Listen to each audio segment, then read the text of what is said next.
Hi, today I'm going to show you how to install apps from unknown sources on your Poco X6 Pro. So first of all, we're going to open the settings, we're going to press on the gear icon, and we go into the privacy protection, a section related to privacy security. So we go in there, here. And here we go into the special permissions, right here. And here we're gonna choose install unknown apps, going a little bit down, right here. And here we're gonna select Chrome, or you can select another source that you would like. And we're gonna enable it by toggling on it. I will show you just a second. So here, allow from this source.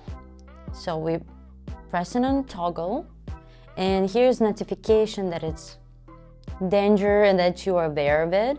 And now you just need to press right here that you are aware, and that's okay.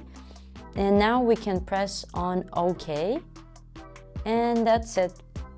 Now you can install apps from the unknown sources on your device. I hope this video was helpful. Thank you for watching.